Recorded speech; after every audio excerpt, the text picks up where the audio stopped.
recognize that by the term synthesis of apprehension, I understand the combination of the manifold in an empirical intuition, whereby perception, that is, empirical consciousness of the intuition as phenomenon, is possible.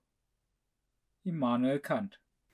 In my previous lecture on the apperception, I talked about what thinking is according to Kant and what the role of thinking is.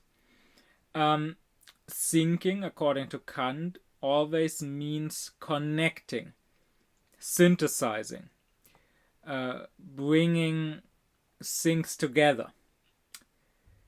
And in that last lecture, I talked about how the very first act of the intellect, the first act of thinking, is the act of apperception or self-consciousness, which means bringing together our various representations, our various thoughts and feelings and images we have,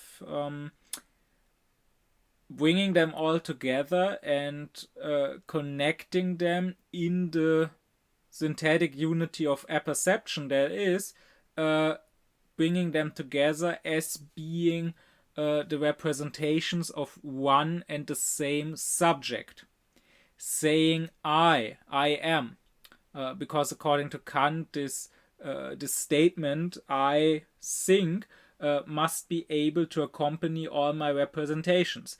I can always say I think this, I see this, I am imagining this, and this I is always the same, but not in the sense of just being the same, as if that I was already there and then, among other things, happened to think, happened to be conscious, but rather this I is created by thinking, by the act of perceiving our various representations as belonging to one and the same subject.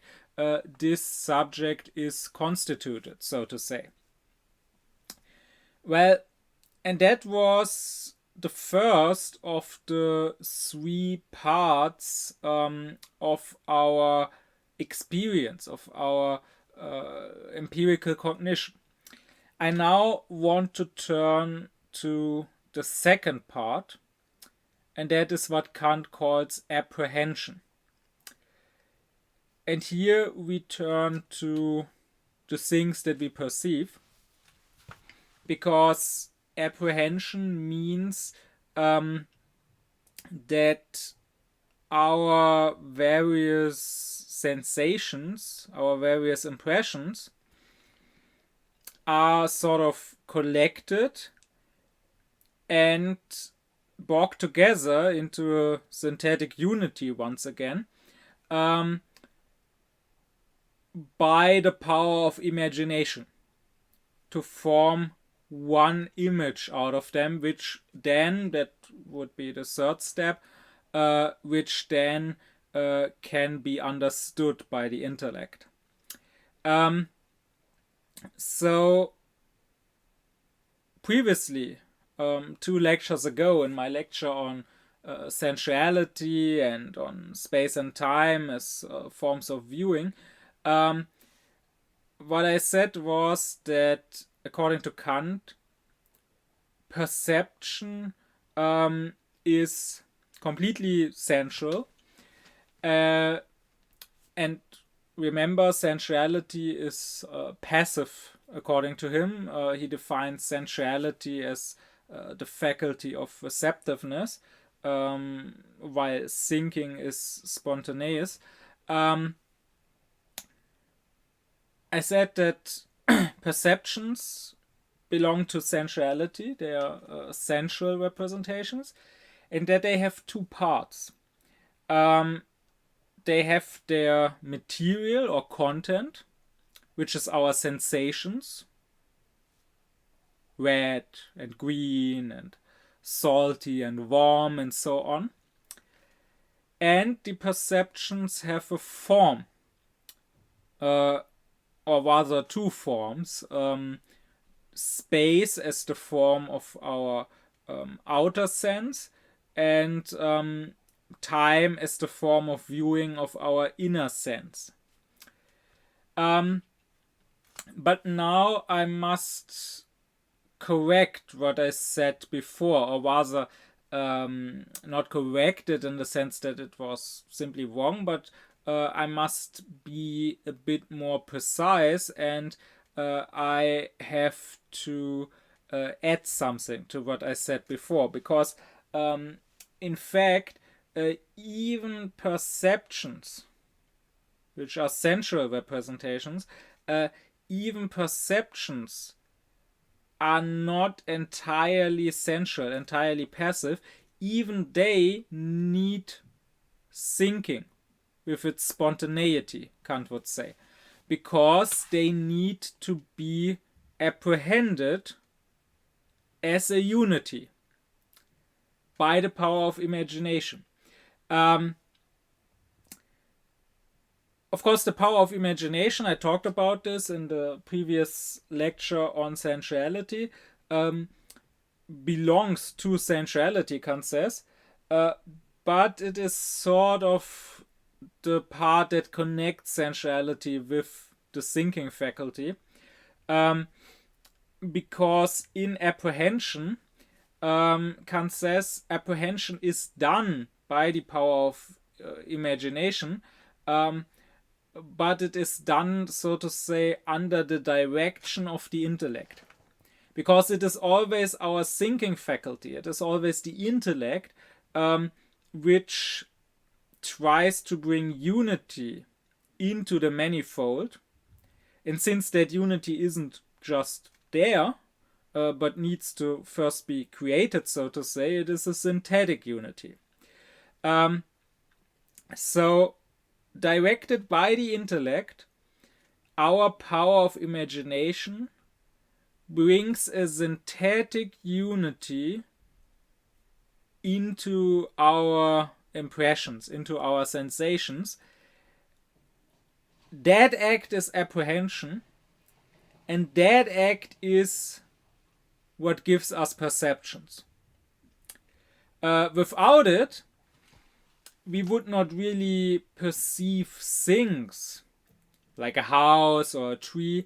Rather, there would just be a chaos of various impressions of colors and smells and tastes and sounds happening in time and space, because they are the only forms in which we can view things. But content, the sensations, and form, time and space, is not enough. The content also needs to be connected within that form. The content needs to have some sort of unity. And that is what apprehension is about. That is what the power of imagination is creating. So, before Kant, the power of imagination was thought of more as a passive faculty, working according to laws of association. Of course, that happens too, but what Kant is showing is that the power of imagination can be active, it can be spontaneous, under the direction of the intellect. Here, of course, the problem in understanding this is that the average person often has this, naive empiricism. We tend to think of ourselves as just cameras or mirrors.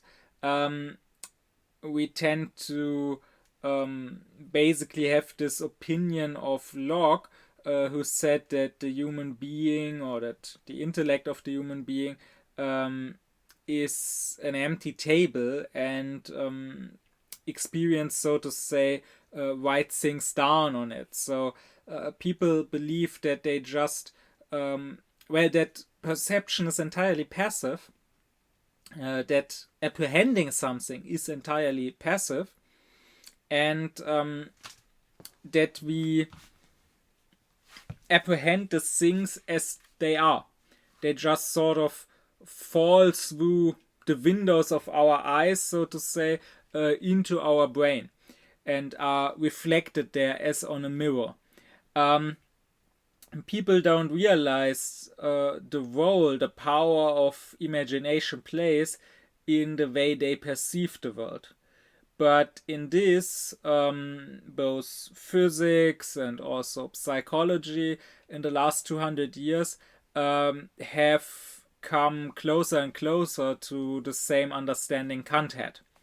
And I want to give some examples from life to maybe help you get a sense of what an important role the power of imagination, the productive power of imagination, plays in your perceptions of the world.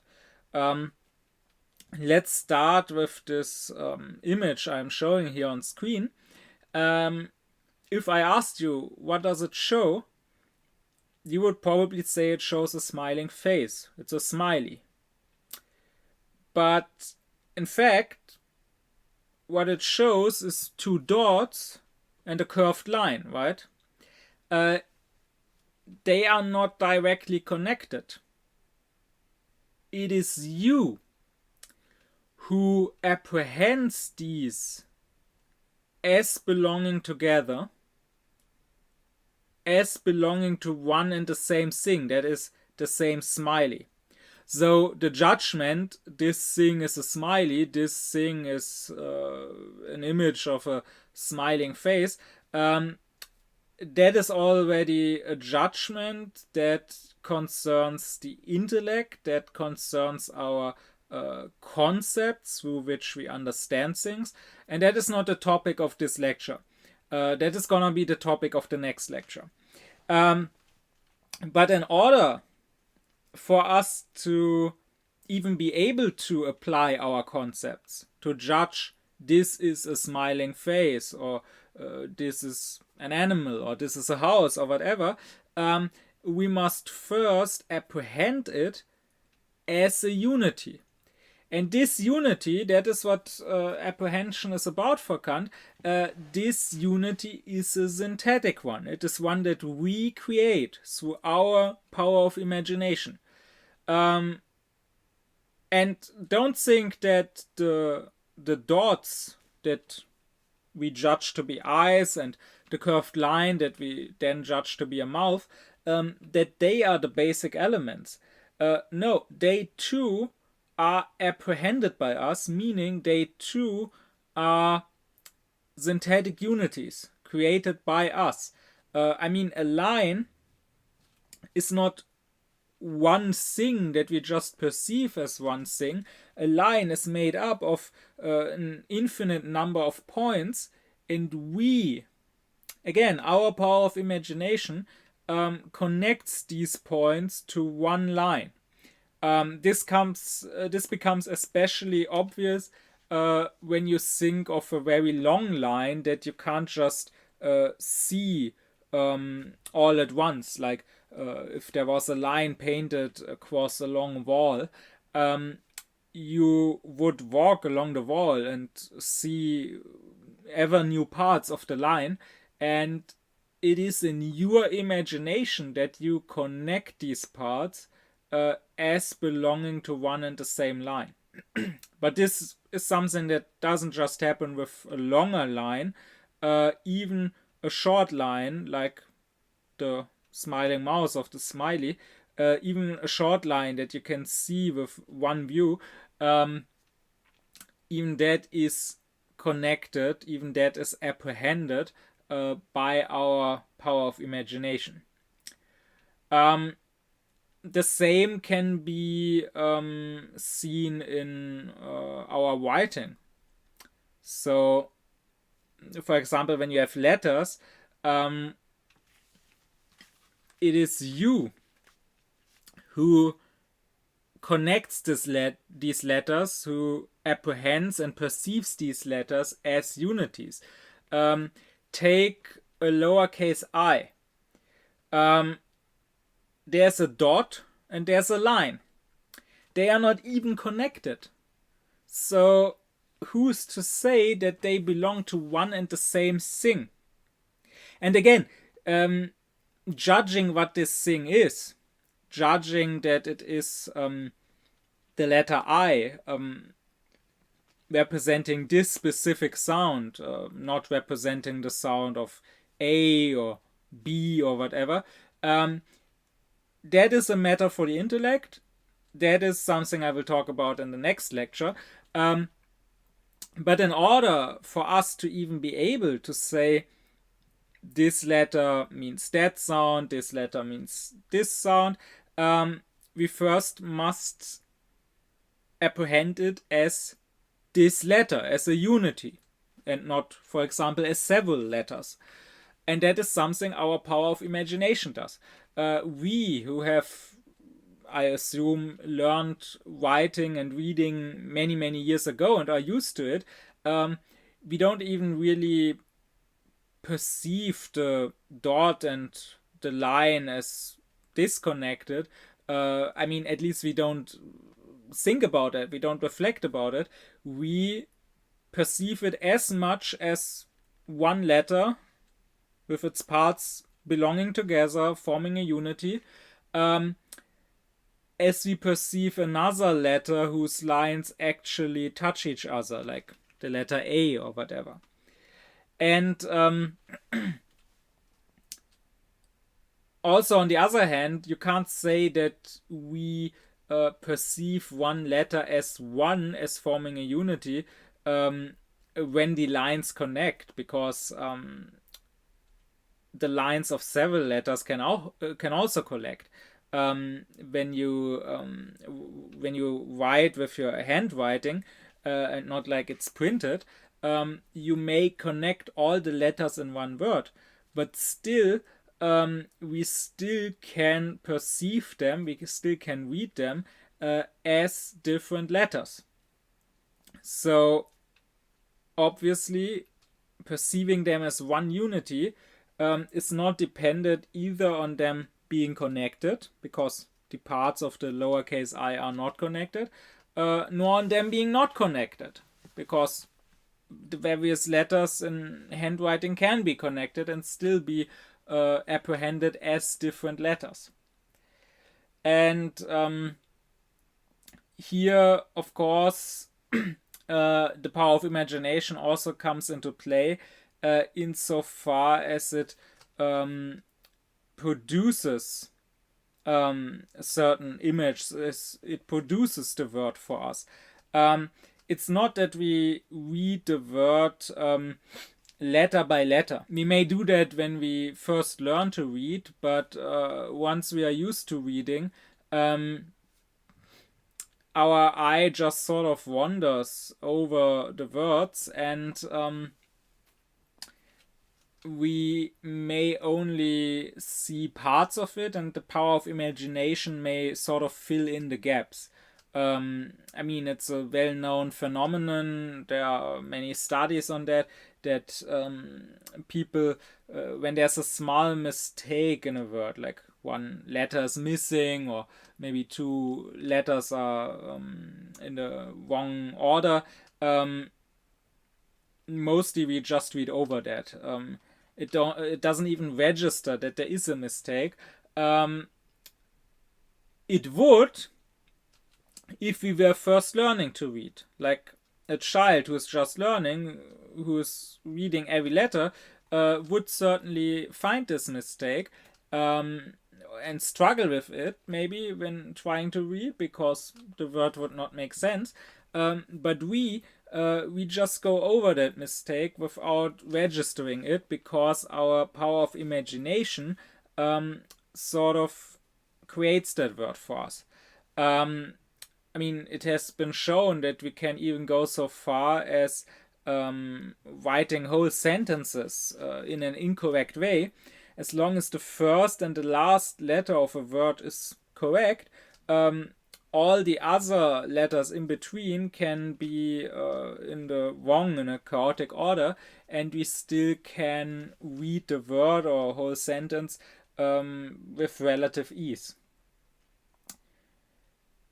And what I also find interesting is that even when we can't read certain signs, certain letters, if we don't know their meaning. So if you have another alphabet, for example, maybe you can't read the Greek or the Hebrew alphabet, only the Latin one, but still you can apprehend the letters as distinct letters, as unities. You cannot do the last part of what is needed for experience and for empirical cognition. That is the step of intellection, that is understanding what something is. But you can apprehend a letter that you can't read as being one letter, as being distinct from others. Of course, this work of our power of imagination is not just helpful, it can also cause problems. This sort of filling in the gap and imagining things instead of actually seeing them as they are. It is a problem, for example, when it comes to reading. And when it comes to reading, I realized very early on in my youth that most people are illiterate. By which I don't mean that they can't read letters, that they can't read out a word aloud correctly, but I mean they have no actual literacy. They have no understanding of a text they read or of something they hear.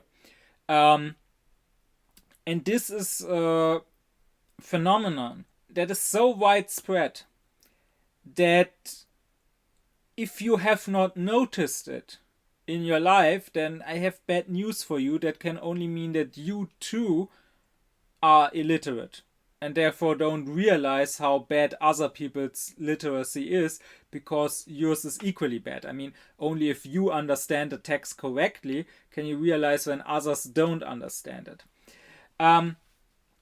But if you have actual literacy, then it becomes very obvious what Nietzsche remarked, that when reading a text of, say, 100 words, people are only reading maybe 20 words, and they are sort of just inventing the other 80 words with their power of imagination, thereby creating a more or less completely different text from the one that's actually there. I've found that a lot when it comes to philosophical texts. For example, when I studied in many of my classes, there were the most crazy, the grossest misunderstandings of these texts. Misunderstandings that were so stupid that you can't explain it by stupidity. This, by the way, is a general tip I give you.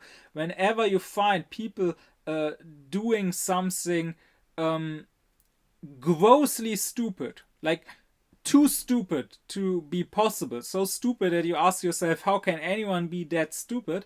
It is better to assume that no one is that stupid. It is better to assume that the problem here is not actual stupidity, an actual lack of intellectual capacities, but rather the issue is probably something else, some sort of unaufklärdness. And this can have many reasons, like, for example, when people don't know a word. So, for example, I often talk about Aufklärung, but I also often talk about Ausklärung. Aufklärung being actually thinking for yourself, thinking critically, being rational. That which is usually called enlightenment in English. So I'm not happy with that translation, and I have a lecture on why I'm not. While Ausklärung, there is no English translation for it, not even a bad translation, but if you translate Aufklärung with enlightenment, then you could translate Ausklärung with entwilightment. It basically is the half of Aufklärung that thinks itself to be the whole. It is the arrogant pseudo-Aufklärung that believes to already be aufklärt because it freed itself from some superstitions, from some prejudices, and now thinks it's not necessary to also become actually rational, rather which thinks that reason, rationality, that too is just a superstitious prejudice. Now, the thing is that this word Ausklärung is not just not translated into English, but even in German, it's extremely uncommon. No one knows this word. Even if you ask professors of philosophology, they would usually not be able to tell you what that word means. They would probably tell you that they have never heard it in most cases. It is not a word that is commonly used. I mean, of course, we live in extremely ausklärt times, and what is most common and most widespread is usually what people reflect about the least, exactly because it is so common that they don't even notice it. They are just so used to it. I didn't come up with the word. Like, it's not my invention. In that case, it, of course, that would explain why other people wouldn't know it. You can find it here and there in Fichte or in Hegel, but there are only a few mentions in their works. Like Fichte, I think, uses it only one time, maybe twice. They don't have a more thorough theory of Ausklärung as I have. So it is very easy to miss when reading them. My point is that I have often found here in these very Kant lectures, but also in my texts on my website, that when I talk or when I write about Ausklärung, many people just hear or just read Aufklärung. And then when they later talk about it, I have, for example, found someone trying to repeat or trying to summarize my words to other people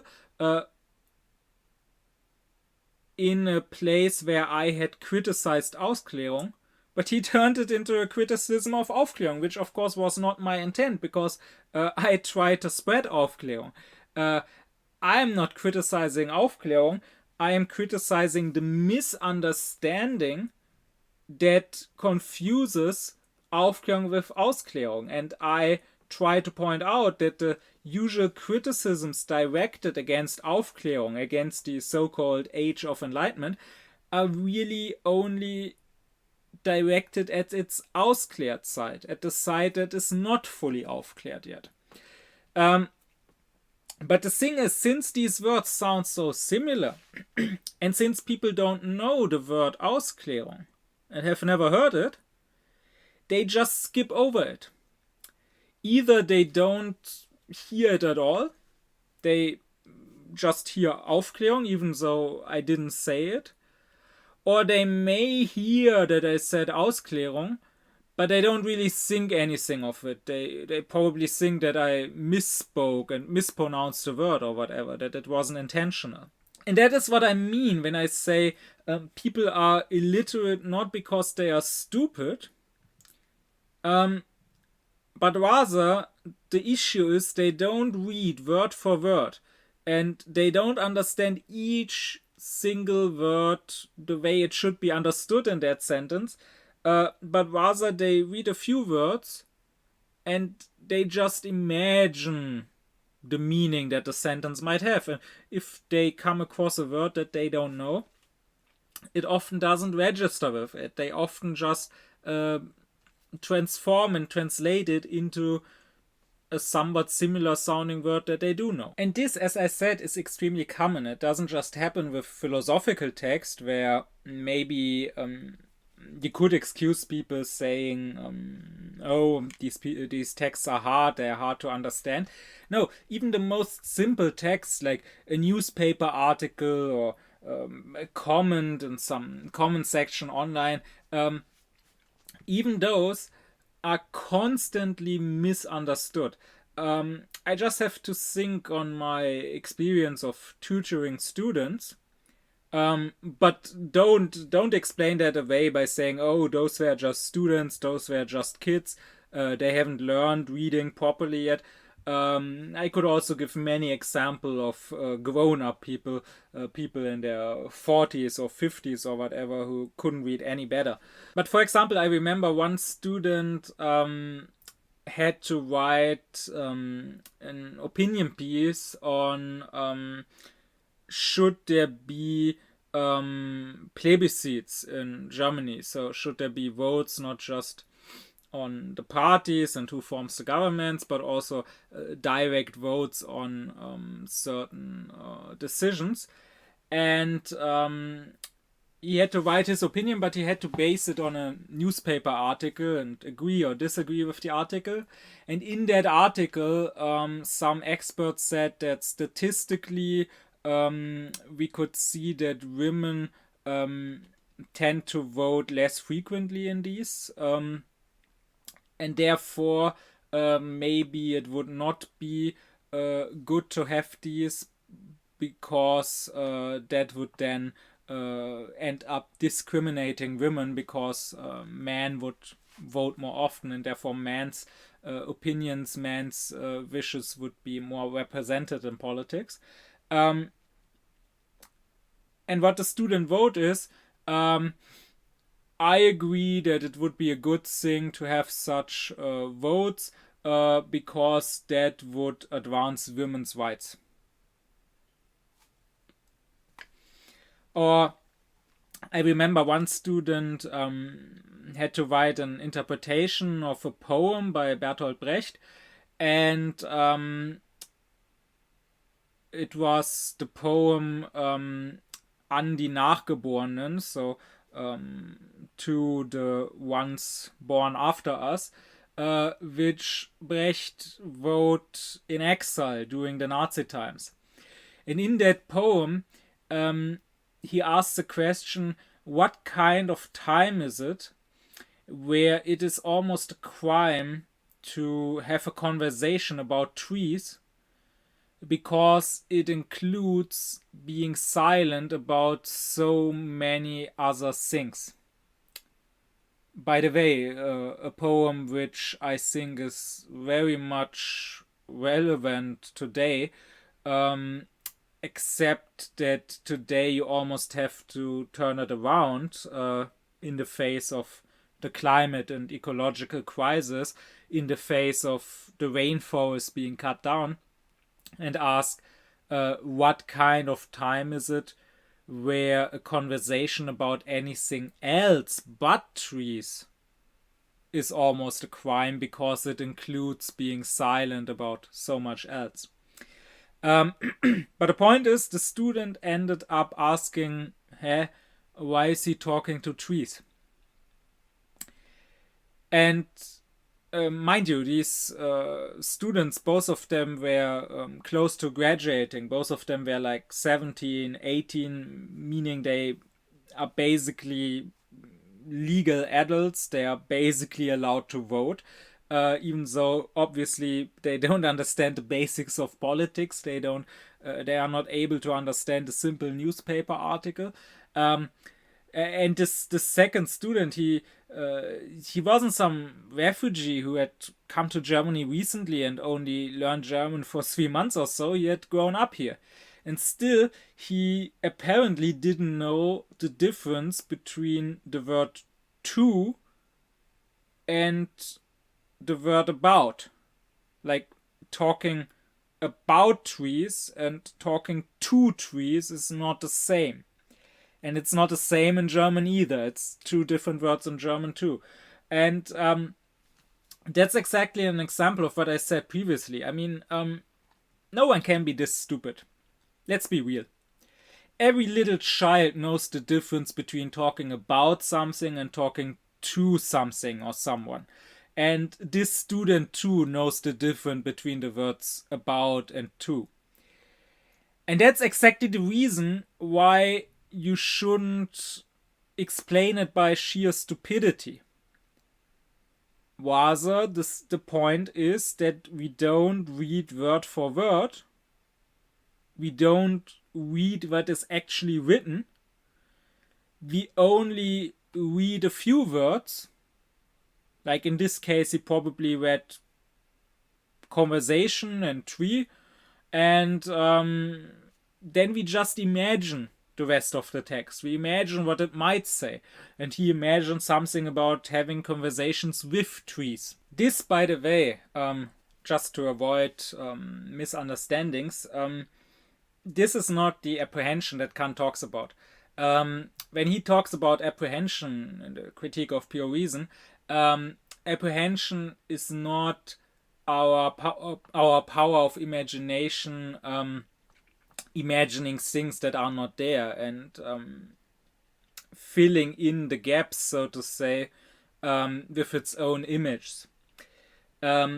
Apprehension is just about collecting and connecting our various sensations to form one perception, to turn into one image. I just wanted to use this opportunity to talk about this, I think, important topic. And I do think it is helpful to, in general, become more aware of the role the power of imagination plays in our perception. But anyway, all of this is not just true when it comes to signs, to symbols, to letters, to reading or to perceiving a smiley, but also to our perception in general. Like, you probably know how your power of imagination can turn clouds or shadows or the lines on some wood into figures, into images, into maybe animals or whatever. And here it should be very obvious that we put them together. We apprehend them in a certain way. Like, if I say, oh, these lines here in the wood, they look like some animal, it's not that these lines really are connected in some thing in itself outside of me. It's that I connect them in my imagination. I apprehend them as belonging to one image, while I probably apprehend other lines in the same wood right next to them as not belonging to that image. And here in this example, everyone would agree that we create this unity. But even in other cases where you think that the unity actually is out there in the world and you just passively take it in, no, you actually create it. All unities, all connections are synthesized directly, or in this case indirectly, by the intellect. So this is maybe most obvious when it comes to things that are made up of several disconnected parts. Like, for example, when you say, I see a wood, I see a forest, what you really see is several trees. And it is you who apprehends all of these trees as belonging together. I don't want to say as belonging to one forest, because applying the concept of forest to them, judging that this is a forest and not a meadow or whatever, that again is something the intellect does. That is what I want to talk about in the next lecture. But just apprehending the trees as belonging to one unity, that is something you do through the power of imagination. Likewise, when you say, I see a city, you see several houses, and it is you who apprehends all of them in the perception of one city, one settlement. So again, judging that it is a city is not part of apprehension. And you can't say that this is just because they belong together, or because the houses of this city, they are disconnected from other cities. I mean, there are examples of cities that have basically grown together, so there is no empty field between them. You don't really see where one ends and one begins. It is us who may apprehend these buildings as belonging to one city and these buildings as not belonging to it. But even when it comes to things that seem to be just one connected object, not an aggregate of several objects, even then it is the power of imagination apprehending various sensations in one perception, which makes it one object. Here I get to a point where it becomes difficult to find good examples, because I mean, that's basically the nature of this thing I'm talking about. I'm talking about something which constitutes our experience, our perception, which first makes it possible. So of course I can't really give an example from perception, because this is something that happens before perception, so to say. But maybe I can at least give you a sense of what I'm talking about by my examples. They may not be the actual thing, but they may point in the direction of the actual thing. So I will say that not just a whole forest is only apprehended as one forest, but even a single tree. Kant would say you don't really see the tree. Your impressions are a collection of green and brown and rustling of leaves and the smell of the tree. And once again, it is through the power of imagination that you apprehend all of these various impressions, the content of your perception, happening in space and time, the form of your perception, as being connected. And only that turns them into actually one perception instead of many different perceptions. Maybe this is most obvious when it comes to little newborn babies, because they are not yet doing that so much. So their world is probably more of a chaos of manifold impressions, and they don't necessarily synthesize them into distinct unities yet, which also means that they are not yet separating other things as clearly from themselves. So for the baby there probably isn't such a clear distinction. Here am I, and here is my mother's breast on which I'm sucking. Something which psychology, which psychoanalysis had a lot to say about. But maybe you yourself, even though you're not a baby anymore, at least I assume that there are not too many babies listening to me, maybe you can also reflect on this and realize how much of how you seem to perceive the world comes from your imagination. Often it's especially when we are not so aware of something, when maybe it happens in the corner of our eye only, or we are not paying attention to it. Like maybe I'm sitting at a bus stop waiting for the bus while reading my book, and there's something in the corner of my eye flying by, and I think it's a bird, but really it's just a leaf falling down from a tree. Or maybe some woman is sitting down next to me and there's something white between her legs, and I think she has a little dog. But when I actually turn my head and look, it's just her handbag that she put between her legs. Also, just because I'm giving lots and lots of visual examples, you shouldn't think that this is restricted to seeing.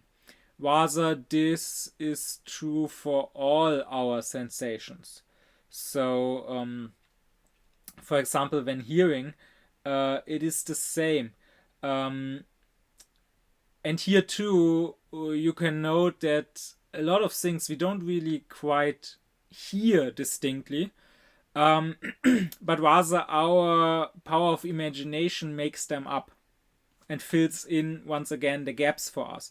So maybe you have noted sometimes that when you mishear, when you didn't catch what someone is saying and you asked that person to repeat it, sometimes you suddenly know what the person said even before he repeated his words. Now, how can you have suddenly understood him when you didn't the first time, and when there hasn't been a second time yet, when he hasn't had the time to repeat himself yet? Clearly, you have no new sensations, no new data, so to say, no new content for your perception. So what changed can only be the way that this data was put together and that the gaps were filled in. Clearly, suddenly your power of imagination managed to put it together into an image which made more sense for you. We can realize how little we actually hear, distinctly hear, and how much we are imagining when we are listening to a foreign language. Like, very often it's just gibberish if the language is unfamiliar. Maybe we even have a hard time distinguishing the words. Like, not understanding the words. Of course, we can't do that if we don't have the vocabulary, but just distinguishing when one word ends and a new word starts. And, I mean, if it was just about listening and hearing, we should be able to perfectly hear and perfectly repeat a language even without understanding a single word.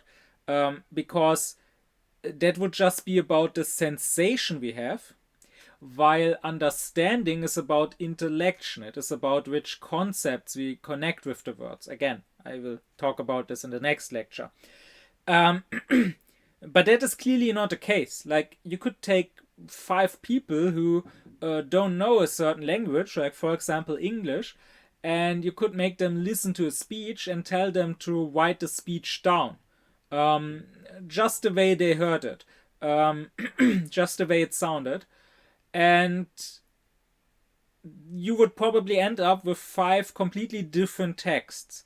And if you didn't know better, you probably couldn't even tell that they are all based on the same speech. And even when a language is spoken that you do understand, but there's maybe one word that you don't understand, like maybe a name. For example, let's say you meet someone from a foreign place, like who has some African or Indian name that you have never heard, and he's introducing himself in perfect English, but still that one word, that one name is so unfamiliar, you will probably need him to repeat himself. Maybe you aren't sure about certain sounds. You are not sure, maybe, did I hear a B or did I hear a V? But that should show us that even in a language we do speak, and even with words and names we do know, we probably don't actually hear every single sound distinctly. But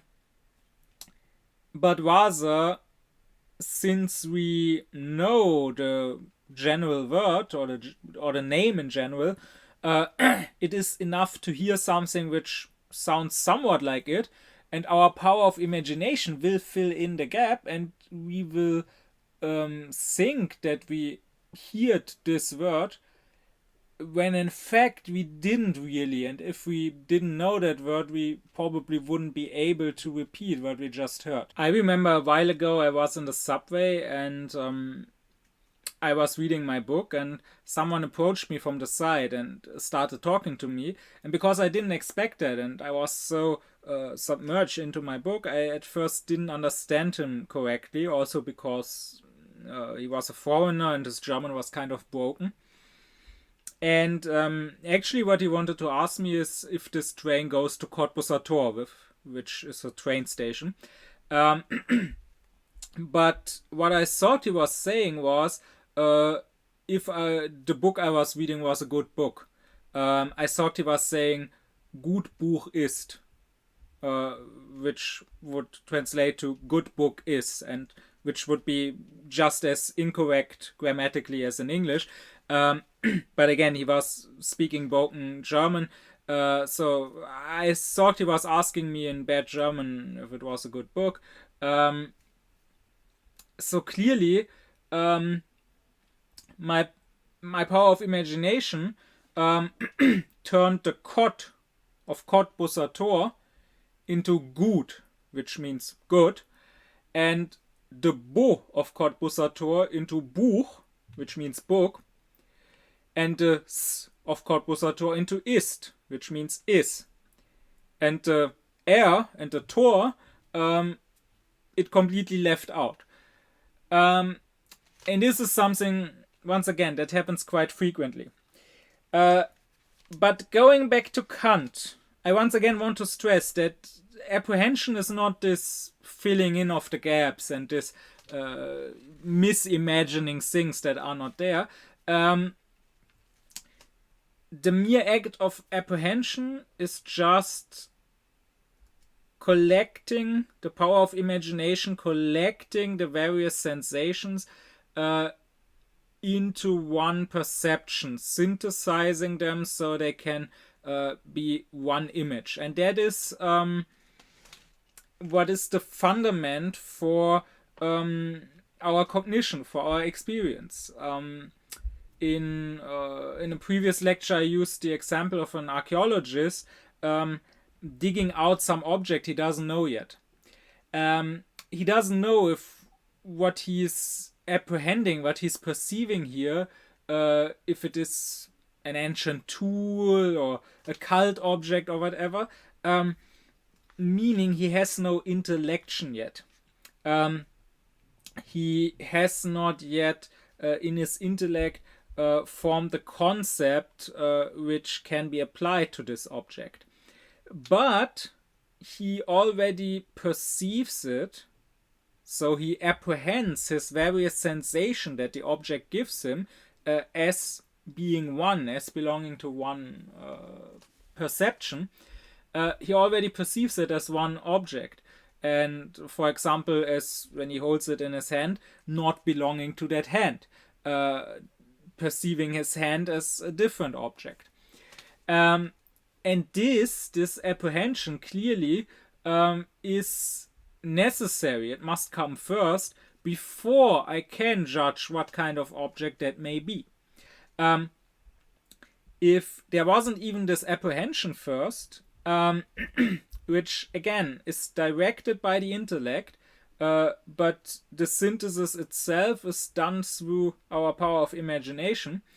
If that didn't happen first, then we would just have this chaos, this tohu vabohu, to say it in biblical language, of various sensations. And on a side note, the Bible tells about how at first there was tohu vabohu, so chaos, emptiness and desertness, and waste. And then God sort of brought order into it and created the world from it. And later the Bible says that man is created, Adam. And I mean, Adam is not the first name of a guy whose name is Adam and not Kevin or whatever, but rather Adam actually means man, the human being. So God creates humankind, and then it is said he creates the human in his image. And later he tasks the human with giving names to the things of the world, like to the various animals. So we could interpret it. We could interpret this as the names given being not just names, like meaningless words, meaningless sounds, but rather being concepts. So naming the things means understanding them, understanding what they actually are. And we could say that in this lies man being the image of God.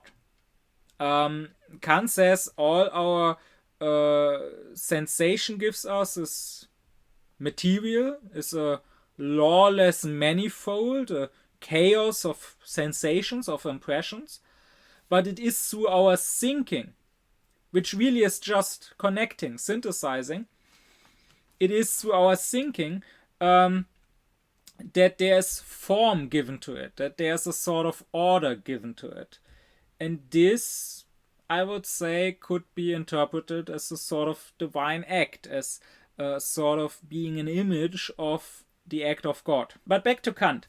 In the last lecture, in the lecture on sensuality, I said that the power of imagination can be productive or reproductive. While Kant does say that apprehension is an act of the productive power of imagination, reproduction also plays a role in our perceptions. Otherwise, we would just have a picture of the moment that would immediately vanish again to be replaced by another disconnected picture.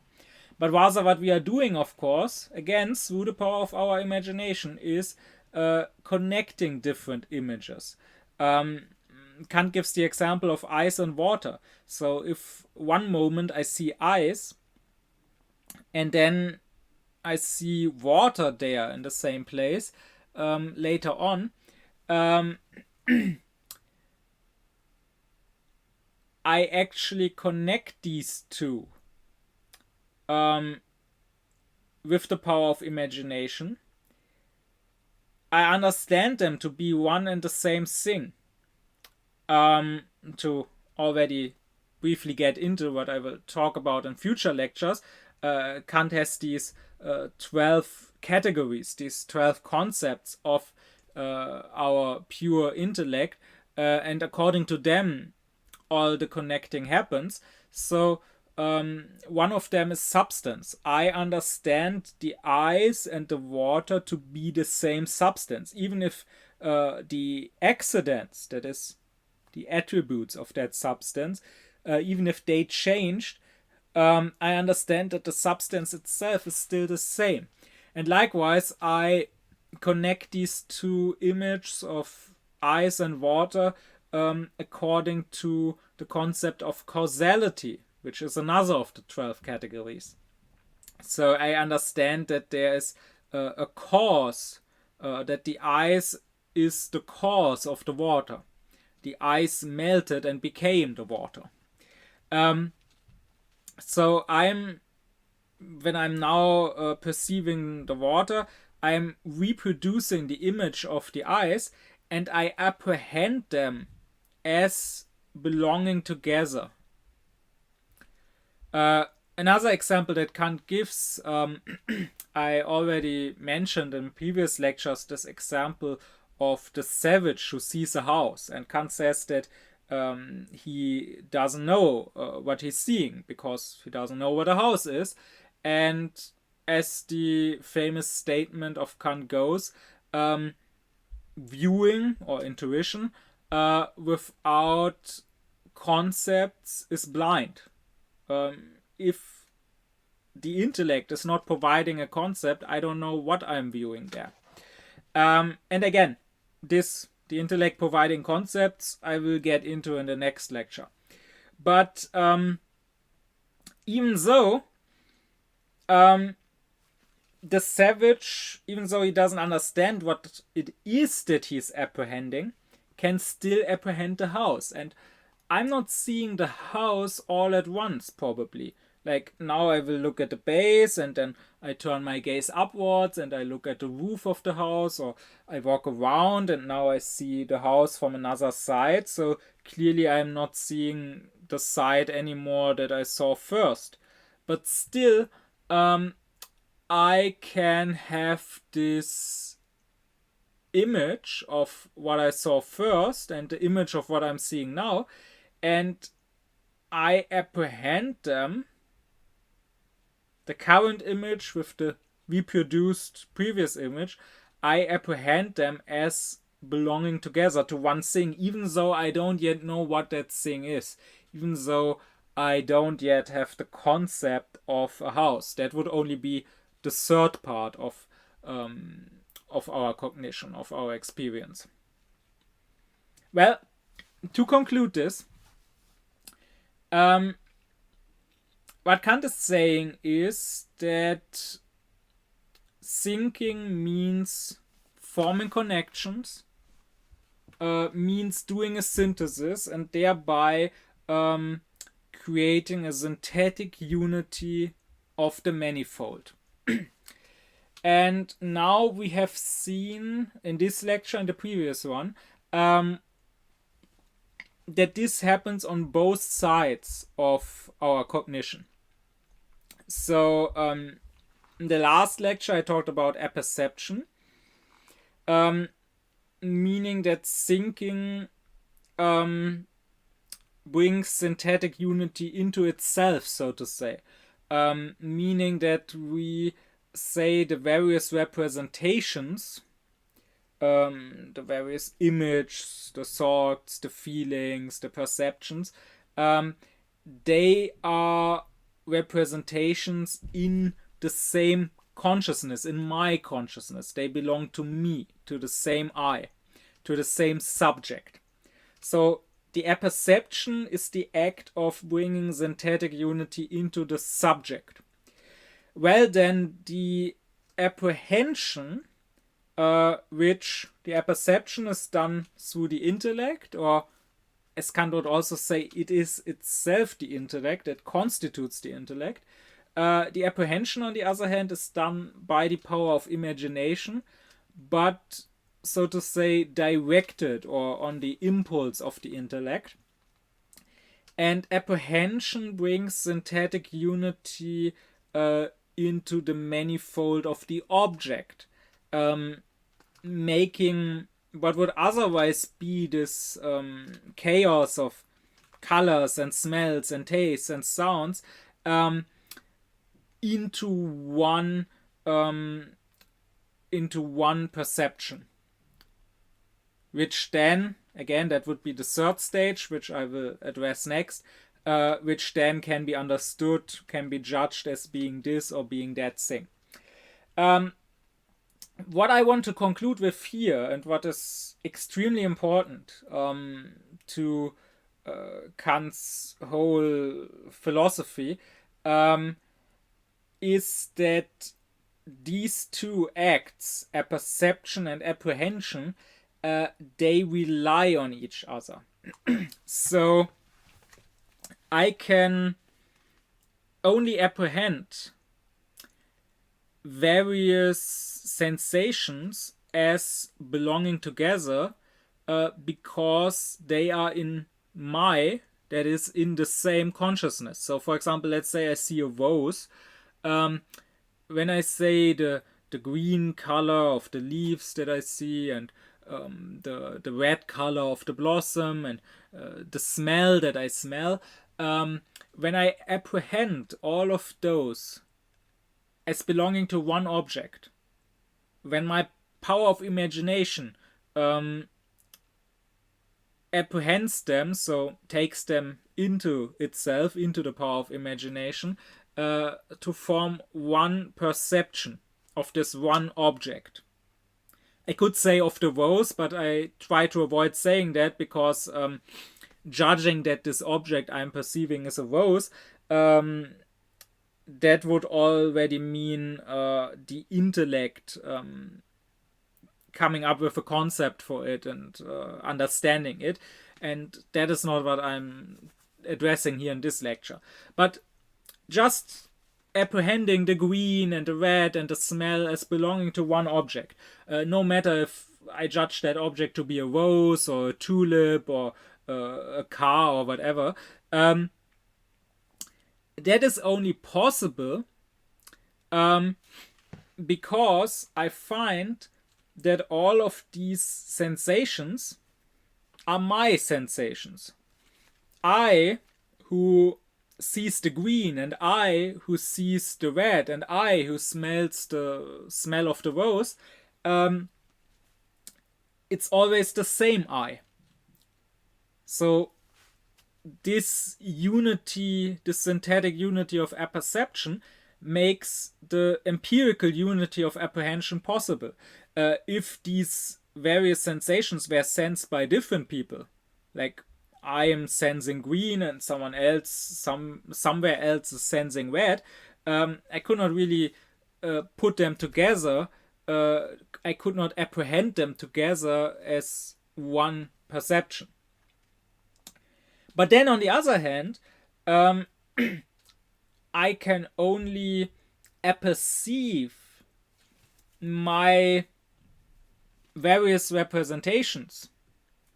So again, the green, the red, the smell, as all belonging to me, belonging to the same I, to the same subject, because I apprehend them as belonging together in one perception of one object.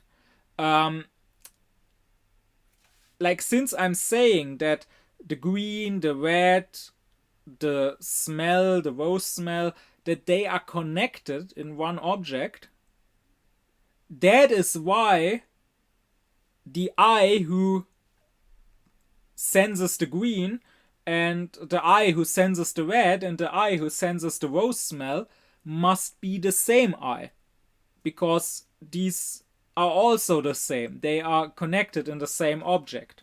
So therefore, the synthetic unity of apprehension is needed in order for me to be able to synthesize myself, to create the synthetic unity of apperception.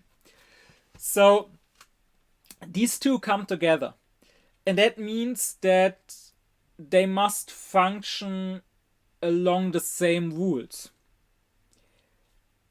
And that leads to the categories of the intellect, because Kant says that there are 12 ways in which our thinking can form connections, which leads to 12 categories, 12 pure concepts. Like I mentioned, the one of substance and causality in this lecture, being two of them. Well,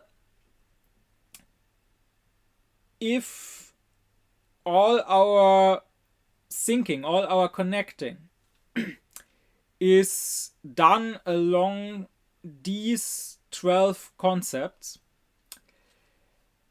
and if we don't just synthesize ourselves as the subject in our thinking, but also through the power of imagination, which is directed by the thinking, we synthesize the sensations we have to form the objects which we perceive. That means that all our experience, and not just the actual experience, but even the mere perceptions, which are not experienced yet, but only get put together to form experiences, but even the perceptions must be under these 12 categories.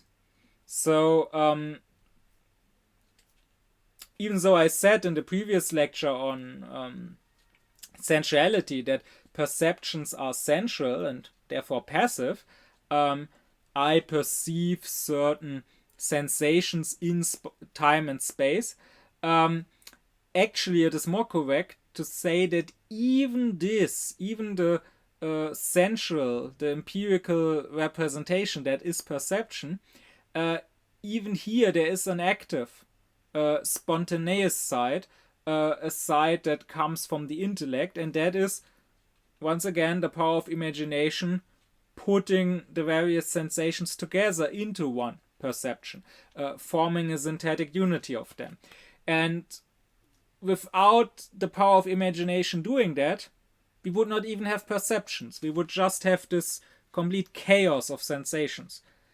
And since the power of imagination can only do that under the direction of the intellect, and since the intellect can only form connections in these 12 ways, that means that these 12 ways of connecting and that these 12 categories are the conditions of the possibility of all our experience, or even of all our perceptions. And all our perceptions must therefore conform to these 12 categories we have, or else we could not perceive them.